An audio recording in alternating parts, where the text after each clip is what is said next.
I should have known something was up when Ashley started hinting about her big break at work. She wouldn't stop talking about her boss, David. "David's such a visionary leader," she'd say, or, "David thinks I'm indispensable to the team." Sure, I brushed it off. It's normal to be excited about your job, right? But then came the little request, and it hit me like a ton of bricks. It was a typical Friday night. We'd just finished takeout, and she brought it up casually, swirling her wine. "You know, David's been incredibly supportive," she began. "He actually sees regional director potential in me." "That's amazing, Ash," I replied, genuinely proud. "You've worked your butt off for this." She hesitated, setting a glass down, the ruby liquid catching the dim light. "There's something I wanted to ask you. Something unconventional." I raised an eyebrow. "Unconventional?" "Well," she started, her cheeks flushing a shade rosier than her wine. "David and we have a really strong professional connection. He's been a mentor, really, and he made a suggestion. Something that could solidify our bond, potentially fast-track my career." My stomach twisted into a knot. "Ashley, what are you talking about?" She avoided my eyes, staring into her wine. "He said, look, just hear me out. He said we could have one night together. Nothing emotional, Jake, just physical. And before you freak, it's not like I want to replace you or anything. It's just strategic." I stared at her, trying to process the sheer insanity of what she'd just said. "Strategic? Are you out of your mind? You're asking me to be okay with this?" "It's not what you think," she pleaded, her voice rising, the casual veneer cracking. "It's not about love or betrayal. It's about advancing my career. This could change everything for us." I stood up, my chest tightening, the air suddenly thick and hard to breathe. "You're willing to throw away our marriage for a shot at a promotion? You're unbelievable." "Don't be dramatic," she snapped, the pleading tone vanishing, replaced by an edge of impatience. "You always said you supported my ambitions." This was next level. I couldn't believe the woman I'd loved for 8 years was sitting here, treating infidelity like some corporate negotiation. But then a plan flickered in my mind. I looked at her, forcing a calm into my voice I didn't feel. "Fine," I said, cold and detached. "Do what you want." Her eyes widened in surprise. "Wait, really?" "Yeah," I said, my voice flat. "If this means so much to you, go ahead." She looked relieved, almost grateful. "Thank you, Jake. You won't regret this." Oh, but she would. I was already making plans, and Ashley had no clue what was coming. After Ashley floated her insane proposition and I, shockingly, agreed, I spent the weekend in a whirlwind of cold fury and planning. I wasn't the type for screaming matches or dramatic outbursts. No, I wanted to handle this my way. Cold, calculated, and utterly devastating. Sunday evening, Ashley packed an overnight bag, a nervous energy radiating off her. "It's just for tonight," she said, trying for casual, her voice a little too high.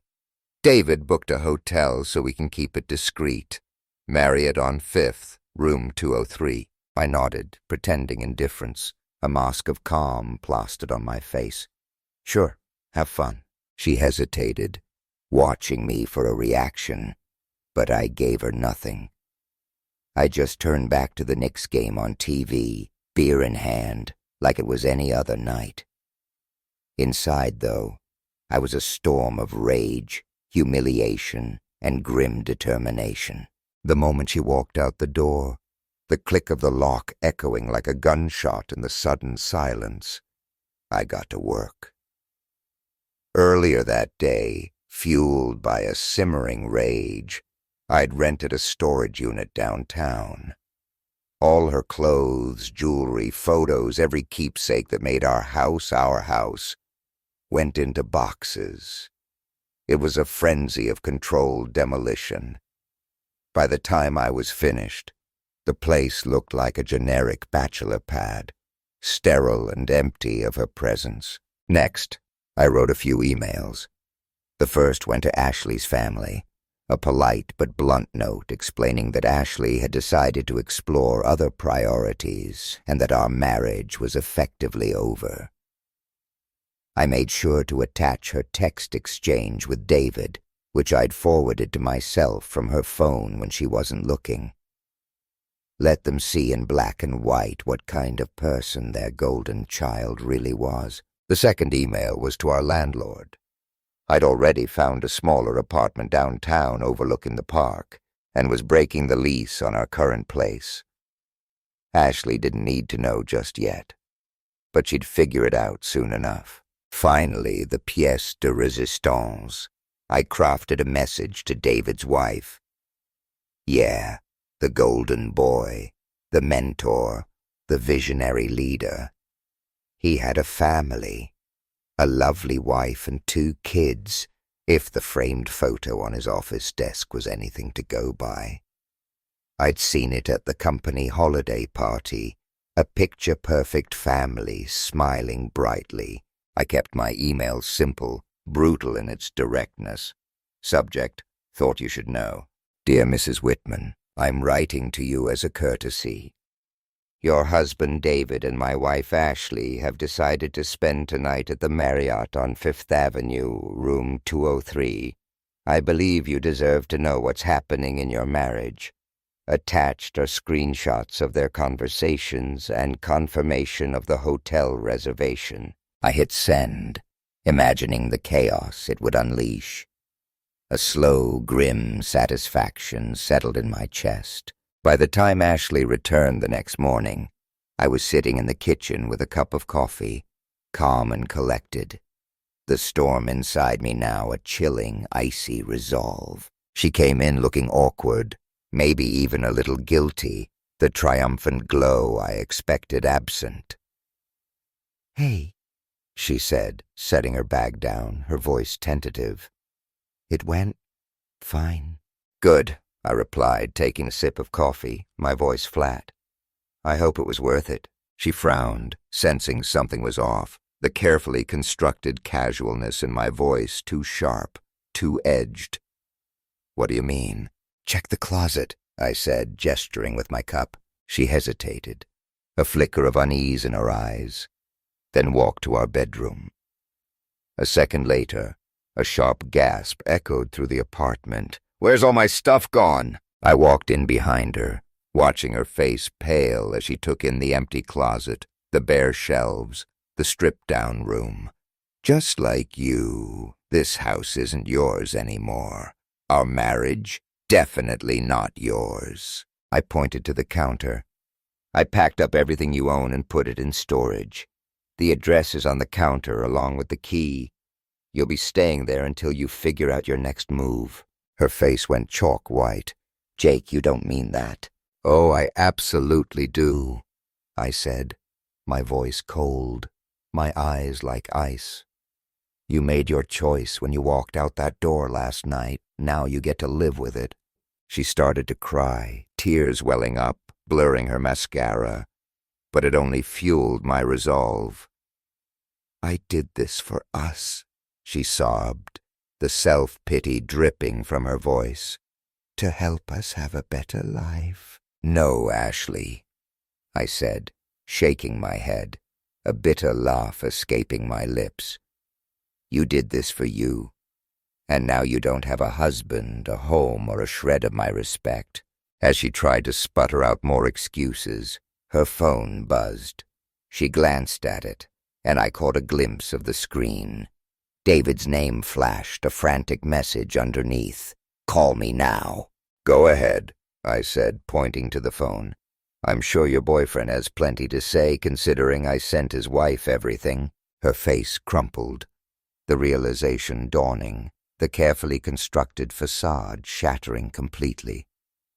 You didn't." "Oh, I did," I confirmed, a grim satisfaction washing over me. "And you know what else? I'll be telling HR at your company all about this. Let's see how far you get without your golden boy covering for you." She fell silent, the tears drying up, the weight of her choices crashing down, the smug confidence finally gone, leaving behind a hollow, broken shell of the woman I thought I knew. Ashley stood frozen, her face ashen, the reality of my actions sinking in like a lead weight. She picked up her phone, her hands trembling, and started pacing, scrolling through the barrage of messages that were no doubt flooding her inbox. I leaned against the doorframe, arms crossed, watching her unravel. "You destroyed my life," she hissed, glaring at me, tears streaming down her cheeks, the mascara now running in black streaks. "No, Ashley," I replied calmly, my voice devoid of emotion. "You destroyed your life. I just made sure the evidence didn't stay a secret." She flinched as if my words were physical blows. "Do you have any idea what this could do to my career?" "Career? That's your priority right now?" I asked, shaking my head in disbelief. "You weren't thinking about your career or our marriage when you crawled into bed with David. But don't worry. HR will have all the context they need. I forwarded your texts to them this morning." Her jaw dropped. "You didn't!" "Of course I did," I said, a hint of steel in my voice. "Did you think I'd let you and your boyfriend waltz away from this without consequences? You're not just losing me, Ashley. You're losing everything." She stared at me, her anger momentarily replaced by raw panic. "Jake, you can't do this. I'll fix it. I'll tell David it was a mistake. I'll quit the job, whatever you want." I scoffed, a humorless sound. "Too little, too late. You made your choice, Ashley, and now you're going to deal with the fallout." Later that day, while Ashley holed up in the guest room, desperately trying to reach David, I made a few more moves to secure my clean break. First, I went to the bank and froze our joint account. She wasn't going to touch another dime of my money. Then, I contacted my lawyer to finalize the divorce papers. Ashley was about to learn the true meaning of losing everything. By the time I got home, Ashley was in the kitchen, pale and trembling, the frantic energy replaced by a dazed numbness. "David's wife kicked him out," she muttered, staring blankly at the countertop. "She's threatening to take the kids, everything." I shrugged, completely unmoved. "Sounds like he's having a rough day." She glared at me, a flicker of the old anger returning. "You think this is funny?" "Not funny," I said, my voice hardening. "Just justified." Ashley tried to change tactics, softening her voice, attempting a desperate plea. "Jake, please, we can fix this. I know I hurt you, but we've been through so much together. Don't throw it all away." Her plea was pathetic, almost laughable. "We've been through so much, Ashley. Don't lump me into your mess. I didn't throw away years of marriage for one night with my boss. That was all you." "But I still love you," she whispered, her voice breaking, the last vestiges of pride crumbling. "Too bad," I said coldly, my gaze unwavering. "I don't love you anymore."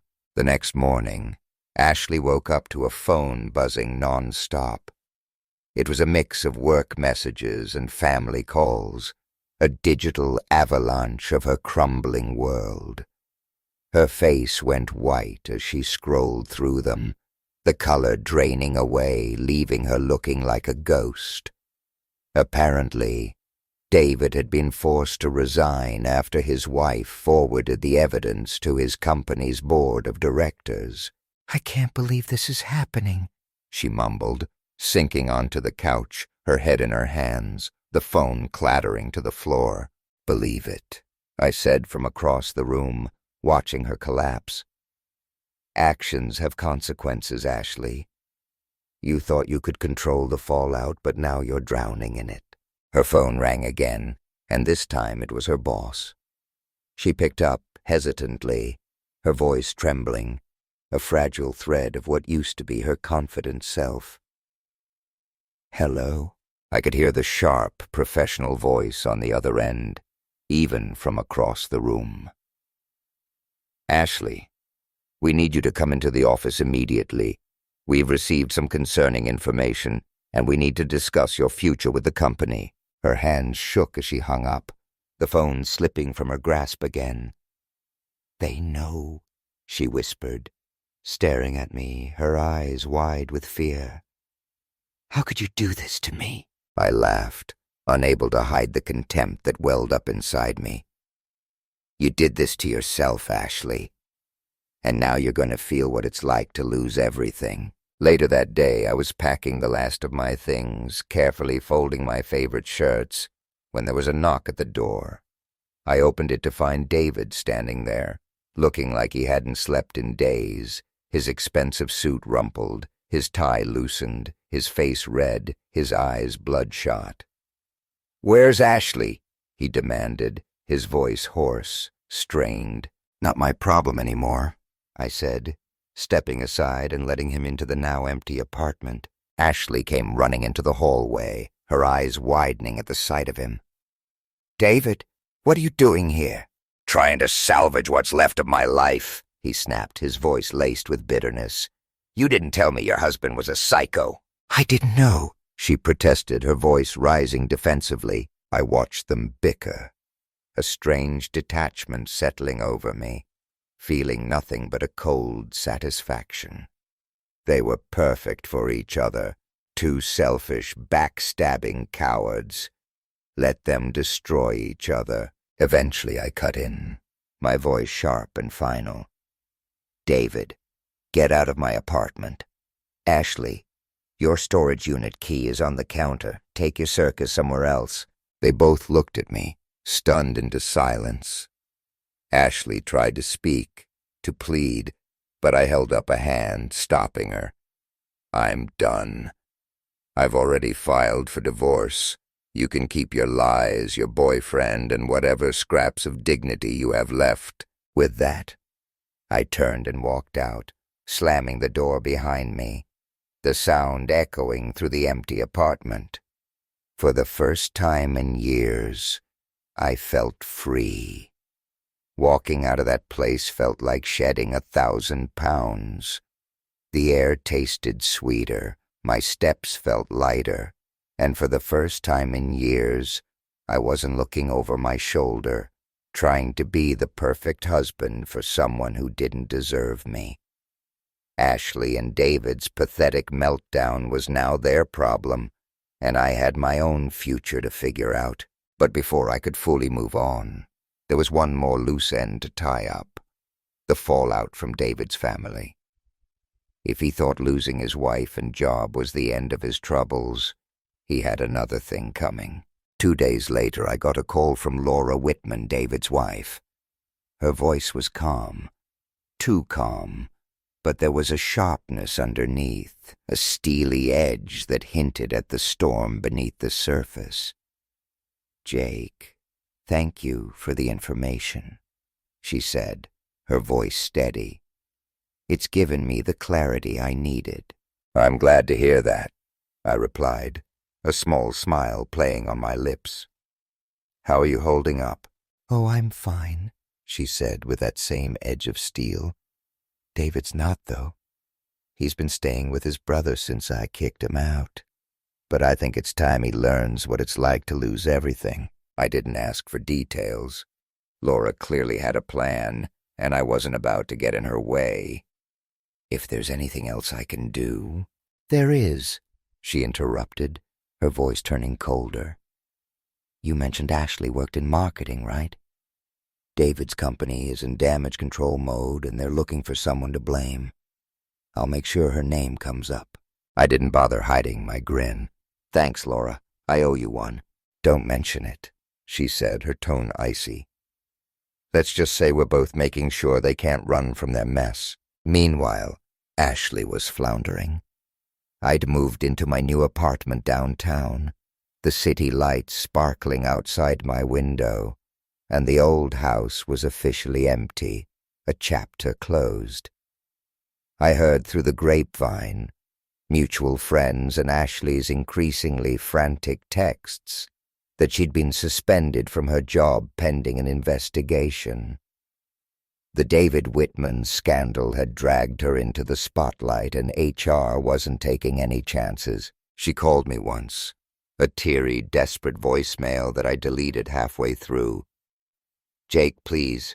I'm begging you, just talk to me. I don't have anyone else. I'll do anything. Just please let me fix this." But Ashley wasn't the only one reaching out. David showed up at my apartment one evening, looking even worse for wear than the last time. His expensive suit was wrinkled, his tie askew, like he barely bothered to put himself together. I didn't even give him the courtesy of opening the door fully. "What do you want, David?" I asked through the narrow opening. "We need to talk," he said, his voice hoarse, pleading. "You've ruined everything, man." I leaned against the doorframe, arms crossed, a grim amusement flickering in my eyes. "No, David, you ruined everything. I just made sure people knew." "You don't understand," he stammered, his frustration boiling over, his carefully constructed facade of control crumbling. "Laura is freezing our accounts. My career's over. Ashley, she's falling apart. We made a mistake, okay? But it wasn't supposed to end like this." I couldn't help but laugh, a short, bitter sound. "You made a mistake? That's rich. You slept with my wife, David. Did you think you'd just get away with it? She came to me," he snapped, his voice rising, his frustration turning to anger. "She wanted this, Jake. She said you didn't understand her ambitions, that you were holding her back." That stung, more than I cared to admit, a sharp, unexpected twist of the knife. But I didn't let it show. "And you thought you were the answer? Get out of here, David. Go clean up your own mess." He looked at me, defeated, the fight draining out of him, then turned and shuffled away, a broken man. Watching him slink off was oddly satisfying. A man who thought he had it all brought low by his own arrogance and self-serving desires. A week later, Ashley officially lost her job. I found out through one of her former co-workers who still kept in touch, a quiet confirmation of the inevitable. Apparently, the company cited unprofessional conduct as the official reason, but everyone knew the real story. She tried texting me again, claiming she needed a place to stay, hinting at homelessness, but I ignored her. Let her figure it out. She'd made her bed, now she could lie in it alone. As for David, Laura made good on her promise. He was being dragged through divorce court, and his soon-to-be ex-wife was playing hardball. She'd hired one of the toughest lawyers in the city and was going after full custody of the kids, the house in Westchester, and a hefty chunk of his finances. From what I heard, David was living in a dingy rental in Queens, drowning in legal fees and regret, his golden boy image tarnished beyond repair. As the dust settled, the chaos receding, I started focusing on myself. For too long, I'd put Ashley first, sacrificing my own happiness for someone who didn't appreciate it. I threw myself into hobbies I'd neglected during our marriage. Hiking became a weekly ritual, a way to clear my mind, to breathe in the crisp mountain air and focus on the present moment. I took cooking classes, learning to make pasta from scratch and perfecting my risotto. I joined a local trivia league, surprising myself with how much useless knowledge I'd accumulated. And I even started writing, jotting down thoughts and feelings, a way to process everything I'd been through, to make sense of the wreckage and rebuild. As for Laura and me, we kept in touch. What started as a shared experience of betrayal, a bond forged in the fires of infidelity, turned into a genuine friendship.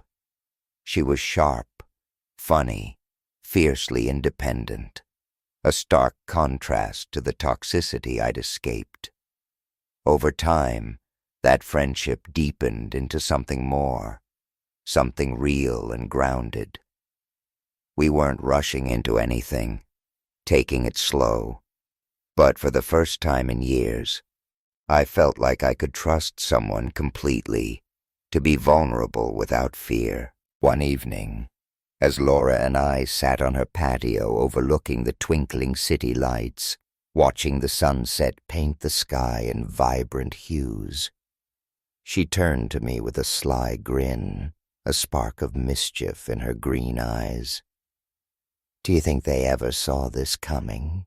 "Not in a million years," I said, smiling back, a genuine smile that reached my eyes. "David and Ashley thought they were so clever, so strategic. Now they're the ones left picking up the pieces." She raised her glass, the sunset casting a golden glow over her face, highlighting the strength in her features. "To freedom," she said, her voice warm, filled with a quiet triumph. "To freedom," I echoed, clinking my glass against hers, the sound ringing out in the evening air, a toast to new beginnings. As the sun dipped below the horizon, painting the sky in shades of orange and purple, I felt a sense of closure, a quiet peace settling over me. Ashley and David had made their choices, and they were living with the consequences. Meanwhile, I was finally free, truly free, to build a life that was mine, free of lies and betrayal, free to love and be loved without reservation. And as I sat there with Laura, the city lights twinkling around us, the future didn't feel daunting anymore. It felt full of promise, a blank canvas ready to be painted with new colors, new experiences, a new love.